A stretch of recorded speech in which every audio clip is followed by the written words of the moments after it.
Ya, ini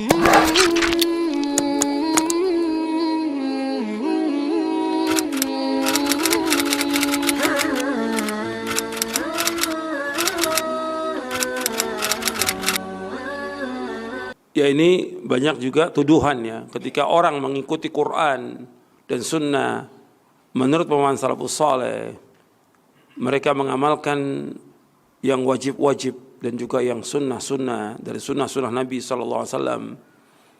Kemudian dituduh dengan berbagai macam tuduhan. Sebab yang pertama, saya akan jelaskan nasihat itu. Sebab yang pertama, karena sebagian dai, sebagian ustadz, sebagian kiai nggak paham tentang kewajiban ini. Makanya ini kajian ini harus terus diulang. Nggak paham. Sehingga ketika ada orang karena tidak pahamnya dan dia tidak juga membaca dalil dari Quran dan Sunnah Nabi yang sahih, sehingga ketika ada orang mengamalkan ini, mengikuti dalil, mengikuti Quran, mengikuti Sunnah, itu dianggap oleh mereka dengan tanggapan yang sinis. Ini yang salah pertama kali ya para dai-nya, para ustadznya, para kiai gitu. Bahkan ada kiai yang memang kasar. Orang berjenggot, mengikuti siapa jenggot ini? Mengikuti Rasulullah SAW. Tapi kalimat dia mengatakan orang yang berjenggot goblok. Ini kan kasar. Dan penghinaan kepada sunnah Nabi. Dan menghina Rasulullah SAW. Semakin panjang jenggot semakin goblok dia. Ini penghinaan. Penghinaan kepada Rasulullah SAW. Yang kedua penghinaan kepada sunnah. Yang ketiga penghinaan kepada kaum muslimin. Ini hukumannya berat ini dalam Islam. Dosanya dosa besar. Kalau dia udah tahu itu dia menghina, bisa kufur. Bahkan bisa murtad dari agama. Kalau dia tahu dalil ya dari Quran Sunnah bahwa itu benar, tapi dia sengaja untuk mengejek, menghina, itu berat hukumannya. Seperti yang Allah sebutkan dalam surah At-Taubah. Bahkan Allah menyebutkan dalam ayat itu dengan istihza kepada Quran, kepada Allah, kepada Rasulnya, yaitu faqad kafartum ba'da imanikum. Kalian telah kufur setelah kalian beriman. Berat hukumannya. Nah, karena kiai-kiai, ustadz-ustadz nggak paham tentang sunnah, kemudian mereka mencela sunnah, kemudian bukannya mencela, bahkan menuduh orang yang berjenggot, yang tidak isbal, itu dengan teroris. Kesalahan yang pertama kali pada dai-dai ini, ustadz-ustadz kiai-kiai ini yang salah pertama kali. Sehingga apa? Terpengaruhlah orang tua antum tadi, seperti yang ditanyakan oleh penanya itu, terpengaruh orang tuanya. Memang ada orang-orang yang salah dalam masalah ini.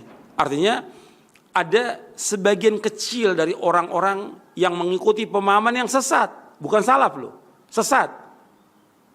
Pemahaman khawarij, takfiri. Seperti apa? Mengebom, merusak. Nah, segelintir orang ini yang berjenggot ini yang merusak. Ini sesat pemahaman mereka ini. Mengkafirkan penguasa, orang yang berbuat dosa besar, kafir dan yang lainnya. Ngebom. Ini Islam gak pernah mengajarkan. Rasul gak pernah mengajarkan. Kita juga dalam dakwah gak pernah mengajarkan. Ini sesat. Sehingga disebarkan pemahaman ini oleh orang kiai-kiai ini. Itu lihat tuh, yang berjenggot itu ngebom segala macam. Sehingga yang ada di benak sebagian orang tua yang awam, yang mereka gak pernah nuntut ilmu. Wah, ini ciri orang teroris ya berjenggot. Gitu. Yang dosa pertama kali yang besar dosanya siapa? Kiai-kiai ini, para dai, para ustadz ini. Yang kedua para pejabat yang nggak ngerti agama. Apakah dari angkatan bersenjata, dari Polri atau yang lainnya. Pejabat-pejabat ini juga nggak ngerti agama, tapi ngomong tentang agama pejabat ini. Digeneralisir semuanya. Memang ada yang salah orang berjenggot, yang dia mengikuti pemahaman yang sesat. Harus pahami dulu, ini pemahaman sesat, ngebom, mengkafirkan, sesat. Kemudian katakan bahwa orang yang berjenggot teroris, kesimpulannya. Sehingga orang tua itu dari dia melihat TV, baca koran, apalagi sekarang dengan media sosial, dipahami orang berjenggot teroris. Ini salah. Yang pertama kali berjenggot Rasulullah SAW, apa yang dianggap Rasulullah teroris? Dosa besar, bahkan bisa kafir orang itu. Menuduh Rasulullah dengan tuduhan-tuduhan yang nggak benar. Jadi harus dipahami dulu, ini udah salah. Sekarang udah terjadi yang seperti ini. Nah, sekarang sikap bagaimana seorang anak kepada orang tuanya? Ya, sikap anak wajib dia berbuat baik kepada orang tuanya. Wajib birrul walidain. wajib dia untuk berbuat bakti pada orang tuanya. Jelaskan dengan pemahaman yang benar. Saya nggak ikut, Bapak sebaiknya ikut aja pengajian saya. Jadi ajak Bapak itu atau Ibu itu ke pengajian-pengajian yang diajarkan Quran dan Sunnah Fahmi Salaf.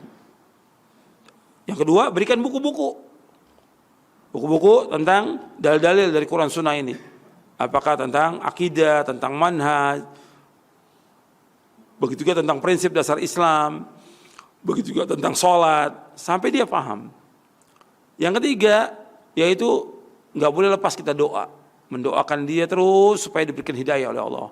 Baik di waktu siang, di waktu malam, di saat-saat dikabulkan doa, doakan orang tua kita, keluarga kita agar paham.